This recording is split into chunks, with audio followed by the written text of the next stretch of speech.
नमस्कार दोस्तों। आज हम लोगों का एनसीईआरटी का क्लास 6 का जो हिस्ट्री चल रहा था उसमें आज हम लोग चैप्टर 5 को करेंगे, जो कि राज्य राजा और एक प्राचीन गणराज्य के बारे में बताता है कि किस तरह से राज्य में जो राजा का सिलेक्शन होता था वो राजा सर्वोच्च राजा कैसे बन पाते थे। प्राचीन गणराज्य के बारे में भी हम लोग जानेंगे।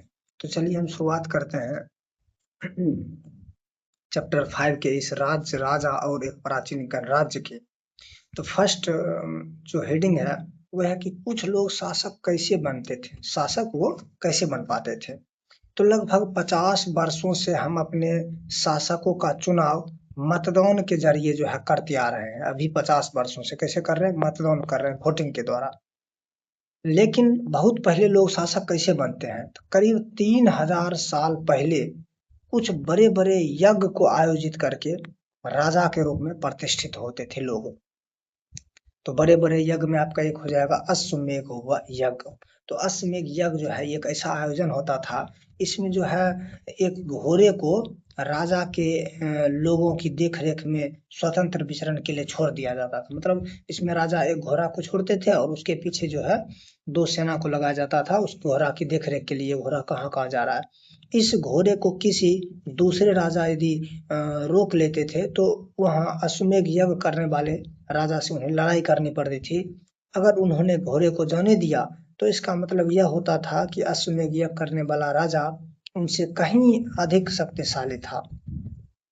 इसके बाद उन राजाओं को यज्ञ में आमंत्रित किया जाता था। यह यज्ञ विशिष्ट पुरोहितों द्वारा संपन्न किया जाता था। तो पुरोहित के द्वारा यज्ञ जो है किसके द्वारा संपन्न किया जाता था, पुरोहितों के द्वारा। पुरोहित हम पिछले क्लास में सीख चुके हैं क्या था। इनके लिए उन्हें उपहारों से सम्मानित किया जाता था पुरोहित को। अश्वमेध यज्ञ करने वाला राजा जो था वो बहुत ही ज्यादा क्या होता था, शक्तिशाली, क्योंकि उसका घोड़ा जिन जिन राज से गुजरता था वो उसका क्षेत्र उस राज पर हो जाता था। यज्ञ में जितने भी आमंत्रित सभी राजा होते थे वे उन राजाओं के लिए, जो यज्ञ करने वाले होते थे उनके लिए वो उपहार लेते थे, उपहार लेकर वो आते थे। तो इस तरह से जो है बहुत पहले राजा का चुनाव जो है अश्वमेध यज्ञ के द्वारा जो है वो किया जाता था। और इन आयोजन में राजा का मुख्य स्थान होता था, उसे राज सिंहासन या बाघ की छाल के एक विशेष आसन पर बैठाया जाता था। युद्ध क्षेत्र में राजा का सारथी ही उसका सहचर होता था। यज्ञ के अवसर पर वह जो है यज्ञ के अवसर पर वह राजा के विजयों और अन्य गुणों का गुणगान करता था। कौन, तो उसका जो सारथी होता था, जो रथ को चलाने वाला होता था सारथी, वो इसके गुणों का, राजा के गुणों का गुणगान करते थे। राजा के जो सगे संबंधी थे उनकी रानियां, पुत्र को भी छोटे छोटे अनुष्ठान करने होते थे। अन्य जितने भी सारे आमंत्रित राजा थे उसका काम बस था कि बैठकर पूरी प्रक्रिया को देखना, मात्र बस उसकी पूरी प्रक्रिया को देखना था। राजा के ऊपर पुरोहित पवित्र जल छिड़काव के साथ साथ अन्य कई अनुष्ठान करते थे। तो विश्व यानी कि वैश्य जो सामान्य लोग होते थे वे उपहार लाते थे, जिन्हें पुरोहित शूद्र मानते थे। तो शूद्रों को जो है अनुष्ठान में शामिल नहीं किया जाता था। ये बात आपको ध्यान रखना है। तो चलिए इस अश्वमेध यज्ञ से कुछ अलग से बात है, जैसे कुछ इम्पोर्टेंट बात है कि जो है अश्वमेध यज्ञ में जो घोड़ा छोड़ा जाता था, उस घोड़ा का जो समाप्ति का यज्ञ का जो अवधि रहता था वो 1 वर्ष का होता था। मतलब क्या, वो घोड़ा 1 वर्ष तक जो है विचरण करता रहेगा। 1 वर्ष तक यदि किसी भी राजा ने उसका उस घोड़े को नहीं रोका तो यज्ञ करने वाले, अश्वमेध यज्ञ करने वाले जो राजा होते थे वो चक्रवर्ती सम्राट कहे जाते थे, चक्रवर्ती सम्राट। अच्छा, यज्ञ की जो समाप्ति थी वो घोड़े की बलि या फिर प्रतीकात्मक आहुति देकर जो है यज्ञ की समाप्ति की जाती थी। अच्छा, कुछ वंश के शासक हैं जिन्होंने अश्वमेध यज्ञ किया है, जैसे कि शुंग वंश के जो थे पुष्यमित्र शुंग, वह 1 बार किए हैं अश्वमेध यज्ञ। सातवाहन वंश के सतकर्णी प्रथम ये 2 बार किए। समुद्रगुप्त जो कि गुप्त वंश के हैं वो एक बार किए, और गुप्त वंश के ही कुमारगुप्त वे भी एक बार किए हैं। जबकि वाकाटक वंश के जो परवर सेन थे वो 4 बार अश्वमेध किए, अश्वमेध यज्ञ किए, और कदम्ब वंश के मयूर शर्मन शासक इन्होंने सर्वाधिक बार यानी कि 18 बार अश्वमेध यज्ञ किए। अच्छा, ये भी पूछा जाता है कि अश्वमेध यज्ञ करने वाला जो अंतिम हिंदू शासक था वो कौन सा था, तो वो थे आमेर के राजा सवाई जय सिंह। आमेर के राजा सवाई जय सिंह, इन्होंने 1734 ईस्वी में अश्वमेध यज्ञ किए थे। आगे बढ़ेंगे हम लोग। आगे हमारा क्या कि वर्ण वर्ण के बारे में उल्लेख क्या है कि उस समय जो है 4 सामाजिक वर्ग थे, ब्राह्मण, क्षत्रिय, वैश्य, शूद्र। और शूद्र को वैश्य जो शूद्र लोग थे उन्हें यज्ञ में शामिल होने की अनुमति नहीं थी। और जो वैश्य थे, सामान्य लोग थे, वैश्य और शूद्र। चलिए, ब्राह्मण का काम होता था कि वेदों का अध्ययन करना। ब्राह्मण का क्या काम होता था? वेदों का अध्ययन करना, और यज्ञ करवाना भी उनका काम था। जिनके लिए उन्हें क्या मिलता था? तो उपहार दिया जाता था राजा की ओर से। और क्षत्रिय का काम था युद्ध करना और लोगों की रक्षा करना।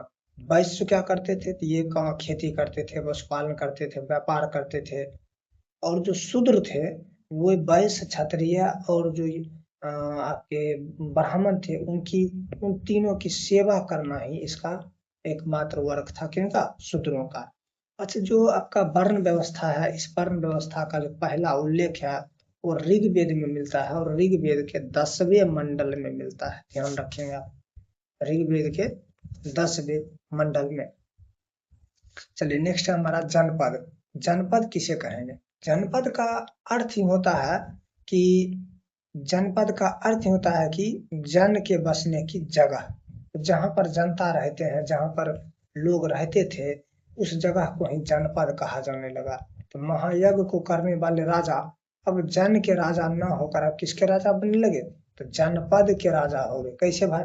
क्योंकि ये राजा पहले एक ही इस क्षेत्र का राजा था, लेकिन जब ये अश्वमेध यज्ञ किए तो इनका घोड़ा इस क्षेत्र से भी गुजरा, इस क्षेत्र से भी गुजरा, और यहाँ से भी गुजरा। मतलब इन सभी जनपद का एक चक्रवर्ती सम्राट बना। तो अब कह सकते हैं कि अब क्षेत्र का राजा न होकर अब अश्वमेध जो यज्ञ किए हैं वो राजा चक्रवर्ती सम्राट बन गए। अब जनपद के राजा बन गए, जनपद के राजा बन गए अब। चलिए, तो उसके बाद चलते हैं, कुछ प्रमुख जनपद जो है मानचित्र में दिखाया गया है। पुरातत्वविदों ने इन जनपदों की कई बस्ती की खुदाई की, जैसे कि दिल्ली का पुराना किला। ध्यान रखेंगे, पुराना किला कहाँ है भाई? दिल्ली में छा जाएगा।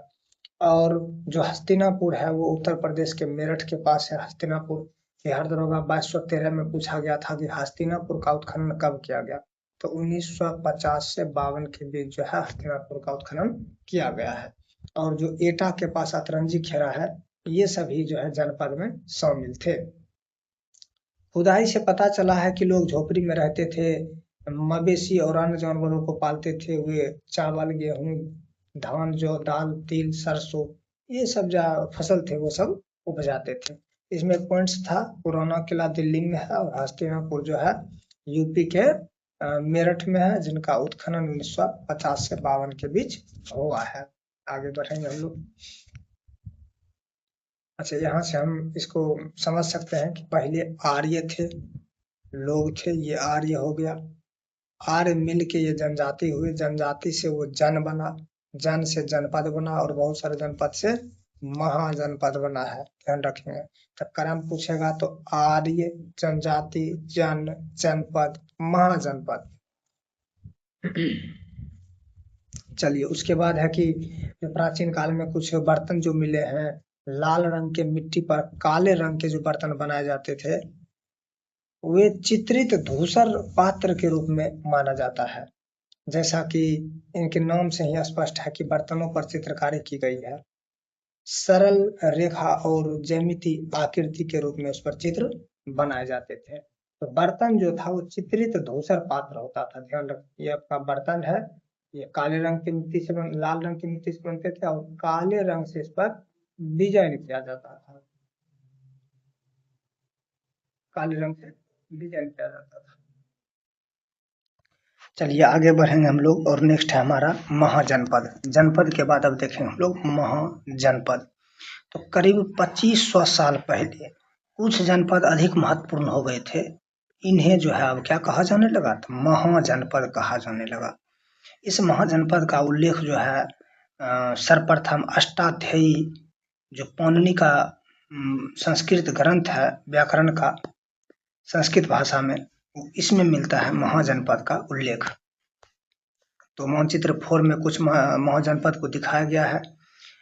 महाजनपद की एक अपनी राजधानी होती है, कई राजधानियों में किलेबंदी की गई थी और इनके चारों ओर लकड़ी, ईंट और पत्थर की ऊंची दीवारें बनाई गई थी। तो यहाँ देख सकते हैं कि ये मैप में जो है सारे ये महाजनपद दिख रहे हैं। ये हो गया गंधार, तक्षशिला, कुरु, हस्तिनापुर, कौशल, कौशाम्बी, अवंती, उज्जैन, वैशाली, मगध, बज्जी, अंग, ये सारे क्या है भाई, यही सारे तो महाजनपद हैं। अच्छा, बात करेंगे जो बज्जी था वो बज्जी में टोटल 8 कबीले रहते थे बज्जी महाजनपद में, जिसमें 3 सर्वाधिक शक्तिशाली था, लक्षवी, यात्रिक और विदेह। अच्छा, ये क्वेश्चन पूछा जाता है कि जो मगध है, मगध के उदय के क्या कारण थे, ये आगे भी पढ़ेंगे हम लोग। तो मगध के उदय के कारण निम्नलिखित थे कि वे गंगा के दक्षिणी भाग में स्थित थे और इसकी राजधानी जो राजगृह था वो 5 पहाड़ियों से घिरा हुआ था। यह जो है दलदली द्वाब गंगा और सोन के संगम पर है, द्वाब क्षेत्र में है, और द्वाब क्षेत्र में होने के कारण बड़ी संख्या में जो है यहाँ पर हाथी उपलब्ध हो जाते थे। और एक महत्वपूर्ण बात तो ये भी है कि लोहे की खान की यहाँ उपलब्धता थी, इस कारण से भी मगध क्या रहा, तो मगध के उदय सर्वाधिक मात्रा में हो सके। अच्छा, मगध पर टोटल जो है 7 राजवंशों का शासनकाल रहा है। इनका सही क्रम है, सबसे पहले आए हर्यक वंश, फिर आए शिशुनाग वंश, नंद वंश, मौर्य वंश, शुंग वंश और कण्व वंश, और अंत में आए गुप्त वंश। चलिए नेक्स्ट है कि ऐसा लगता है कि लोगों ने अपने राजाओं के आक्रमण से डरकर अपनी सुरक्षा के लिए इन किलों का निर्माण किया। कुछ राजा अपनी राजधानी के चारों ओर विशाल, ऊंची और प्रभावशाली दीवार खड़ी करके अपनी समृद्धि और शक्ति का भी प्रदर्शन दिए। इस तरह किले के अंदर रहने वाले लोगों और उस क्षेत्र पर नियंत्रण रखना भी सरल हो जाता है किलेबंदी से। इस तरह की विशाल दीवार बनाने के लिए व्यापक योजना की आवश्यकता होती थी और लाखों लोग, ईंट पत्थर का इंतजाम जो है उनको करना पड़ता था। हजारों स्त्री पुरुष बच्चे इनके लिए जो है अधिक परिश्रम किया होगा, सही बात है। इनके संसाधनों की भी आवश्यकता होगी इनके लिए। तो ये जो आपको दिख रहा है ये दीवार जो है वो कौशाम्बी की किले की दीवार है। कौशाम्बी जो कि वर्तमान में आपको उत्तर प्रदेश के इलाहाबाद के समीप जो है स्थित है कौशाम्बी। और कौशाम्बी जो है ये वत्स महाजनपद की राजधानी थी। कहाँ की थी? वत्स महाजनपद की राजधानी थी। और यह जो है यमुना नदी के तट पर वर्तमान में स्थित है कौशाम्बी। पूछा जाता है कि घोषिताराम विहार जो कि कौशाम्बी में स्थित है वह किसके लिए प्रसिद्ध है, तो यह जो है वो बौद्ध धर्म के लिए प्रसिद्ध है। घोषिताराम विहार बौद्ध धर्म के लिए प्रसिद्ध है। नेक्स्ट है हम लोगों का, अच्छा कौशाम्बी से एक और इम्पोर्टेंट बात है कि जो कौशाम्बी के राजा उदयन और बासवलता की प्रेम कहानी जो है वो स्वप्न वासलता में अंकित है। और इस स्वप्न वासलता के लेखक कौन है, तो भास है, और यह एक प्रकार का नाटक है।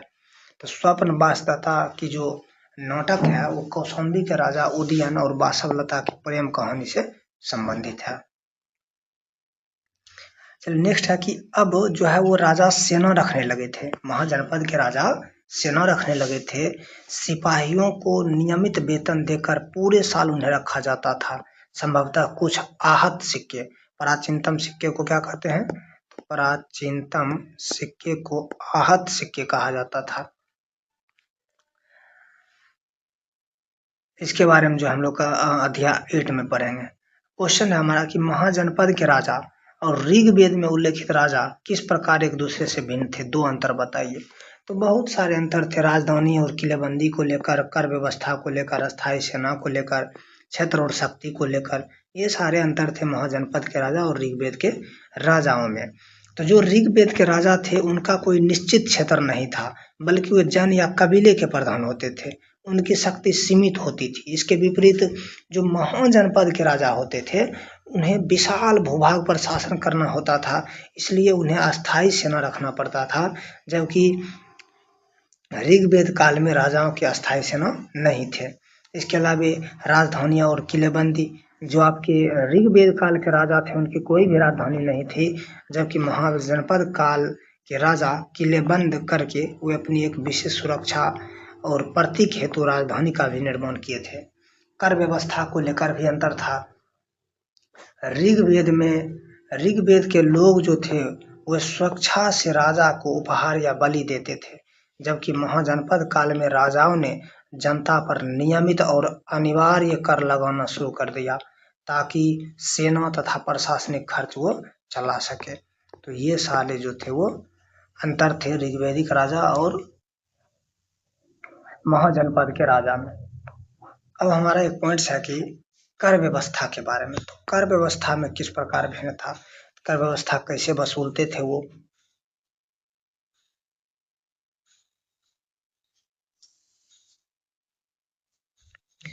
तो कर व्यवस्था की बात करेंगे तो महाजनपद के राजा विशाल किले बनवाते थे, बड़ी सेना रखते थे। इसके लिए उन्हें प्रचुर संसाधनों की जो है क्या पड़ती थी, आवश्यकता होती थी, और संसाधनों की आवश्यकता बस इन्हें जो है अपने कर्मचारियों को भी रखना पड़ता था। अतः महाजनपद के राजा लोगों द्वारा समय समय पर लाए गए उपहार पर निर्भर न रहकर यह नियमित रूप से कर वसूलने लगे। किस लिए, तो विशाल किले के निर्माण और बड़ी सेना रखने हेतु। और ये भिन्न भिन्न प्रकार के कर लगाए, जैसे कि फसलों पर कर लगाए, कारीगर के ऊपर कर लगाना शुरू किए, पशुपालक के जानवरों और उसके उत्पादों पर कर लगाना शुरू किए, व्यापारियों को उसके सामान पर कर देना पड़ता था, आखेटक और जो शिकारी थे, संग्राहक थे, वो जंगल से प्राप्त वस्तु पर उन्हें कर देना पड़ता था। अच्छा, इसी के नीचे जस्ट एक पॉइंट है कि आखेटक और जो खाद्य संग्राहक थे वे राजा को क्या क्या देते होंगे। तो जो है आखेटक है, जो शिकारी है, वे राजा को क्या क्या देते होंगे। तो जो शिकारी वर्ग के लोग थे, चूंकि वो शिकारी हैं तो उसी अनुकूल वो सामान देंगे राजा को उपहार में। तो वो हिरण और खरगोश जैसे जानवरों के मांस राजा को देते थे, जंगली फल कंदमूल देते थे, शहद और मोम भी जंगल से प्राप्त होते थे, वे राजा को टैक्स के रूप में देते थे। उसके बाद जो हाथी दांत और कीमती लकड़ियां होती थी वे राजा को उपहार के रूप में सौंपते थे। चलिए, उसके बाद है कि कृषि में किस प्रकार से परिवर्तन आया। तो इस युग में कृषि के क्षेत्र में दो परिवर्तन आए। एक, हल के फाल अब लोहे के बनने लगे, जो कि पहले पत्थर के होते थे, अब लोहे के बनने लगे। अब कठोर जमीन को लकड़ी के फाल की तुलना में लोहे के फाल से आसानी से जोता जाता था। इससे फसल की उपज बढ़ गई। दूसरे लोगों ने धान के पौधे को रोपना शुरू किया, अर्थात खेतों में बीज छिड़क कर धान उपजाने के बजाय अब धान के पौधे को तैयार करके रोपना वो शुरू किए। पहले वो क्या करते थे, इसमें छिड़क देते, जबकि अब एक सिस्टमेटिक तरीके से वे रोपण विधि से खेती करने लगे थे। बहुत अच्छा। तो इससे क्या होता था, इससे जो है इसकी तुलना पहले की तुलना में पौधे अधिक जीवित रहने लगे, इसलिए पैदावार भी बढ़ गई थी। इसलिए राजा कृषि में हुए परिवर्तनों पर विशेष ध्यान देते थे, कृषि के ऊपर में, महाजनपद काल के जो राजा होते थे। सूक्ष्म निरीक्षण के तौर पर अब हम देखेंगे मगध क्षेत्र को। अभी जस्ट बताया है मगध के बारे में। तो लगभग 200 साल के भीतर मगध सबसे महत्वपूर्ण जनपद बन गया। यह जो है गंगा और सोन जैसी नदियों के संगम पर था।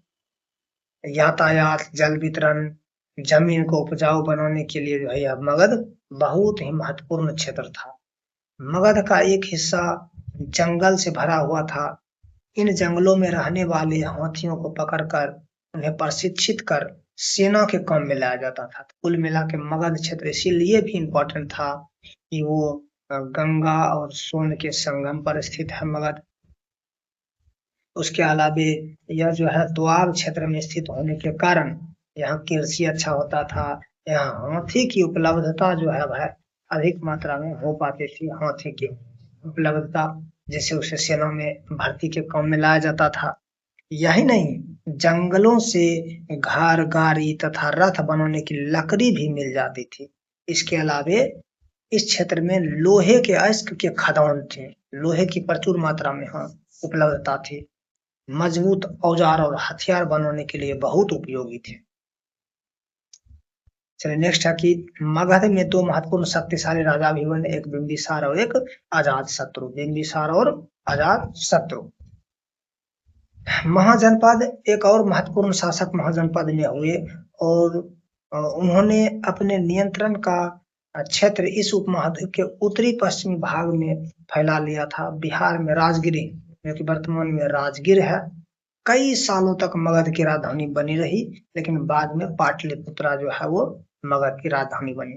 तब क्वेश्चन पूछा जाएगा कि मगध की पहली राजधानी कहाँ थी, तो राजगीर थी, राजगीर या राजगिरी। और दूसरी राजधानी कहाँ थी, तो पाटलिपुत्रा थी। पाटलिपुत्रा इसकी दूसरी राजधानी बनी थी मगध की।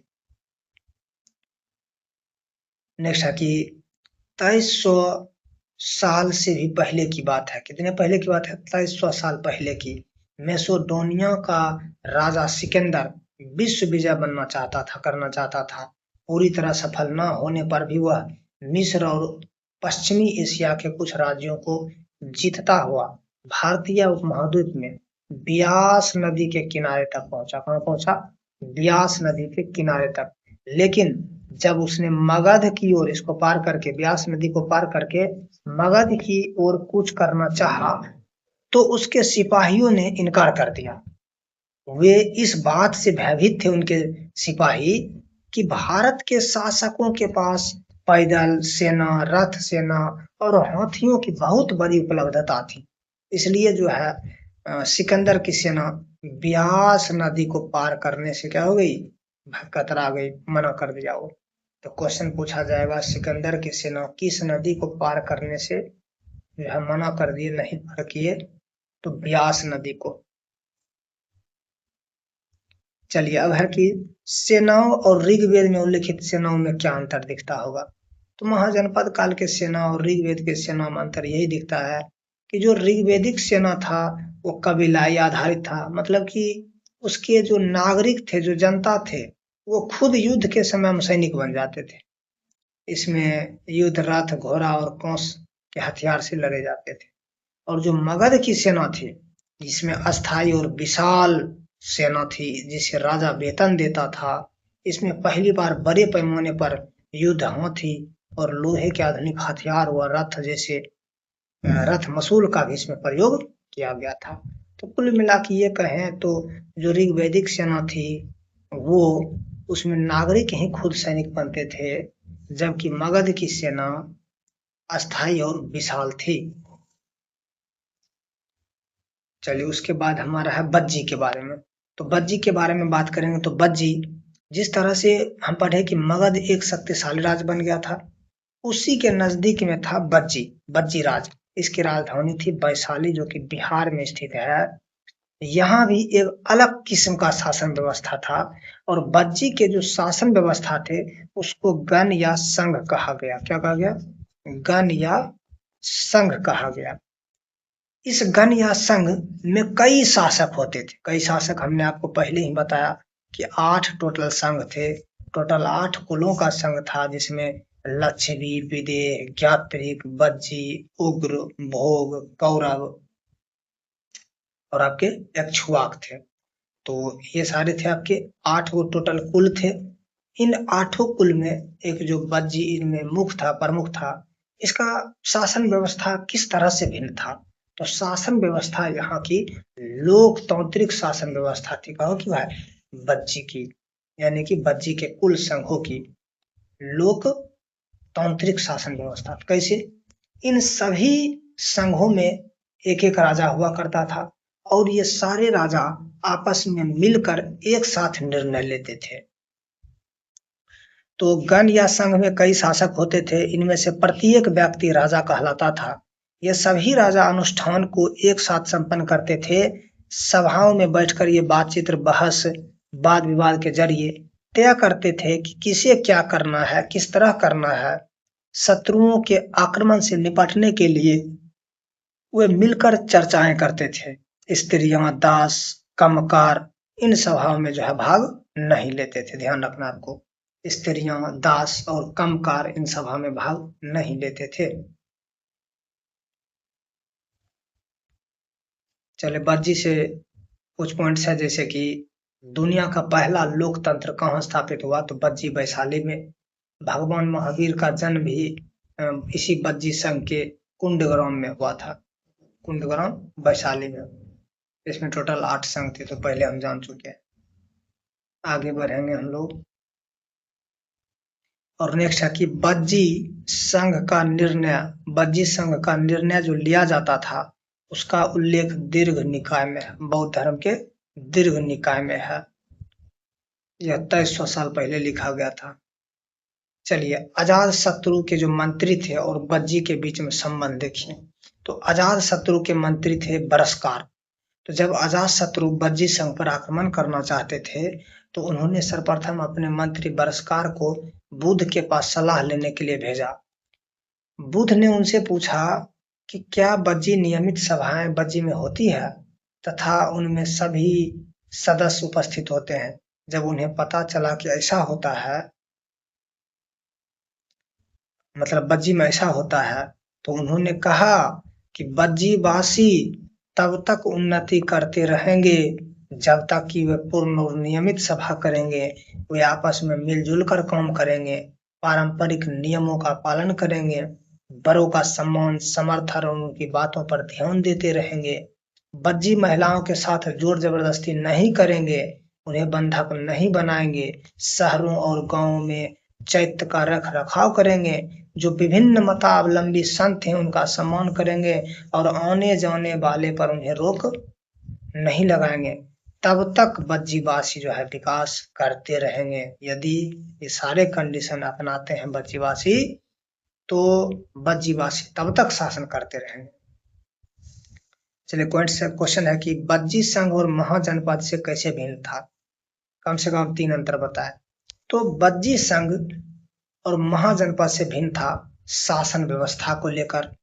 शासन व्यवस्था को लेकर भिन्न था, निर्णय प्रक्रिया को लेकर भिन्न था, सहयोग और एकता को लेकर भिन्न था, और बज्जी की दीर्घायु व्यवस्था 1500 साल तक बज्जी टिका। इस मामले में भी बज्जी महाजनपद से अन्य महाजनपद से भिन्न रहा है।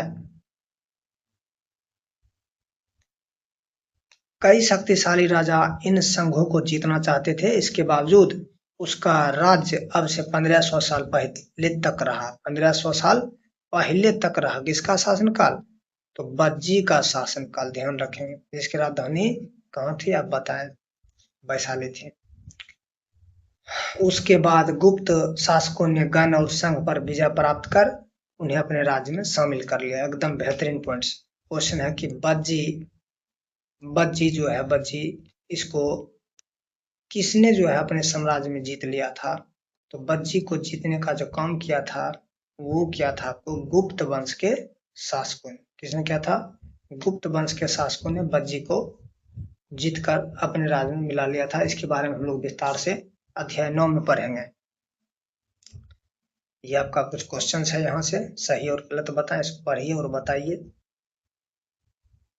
चलिए, तो ये पॉइंट्स था आज का। कुछ इंपॉर्टेंट पॉइंट्स है कुछ तिथि में, जैसे कि नए शासक बने 3000 साल पहले, महाजनपद का उदय हुआ 3000 साल पहले, सिकंदर का आक्रमण जो है इसका उल्लेख है दीर्घ निकाय में। ये 2300 साल पहले।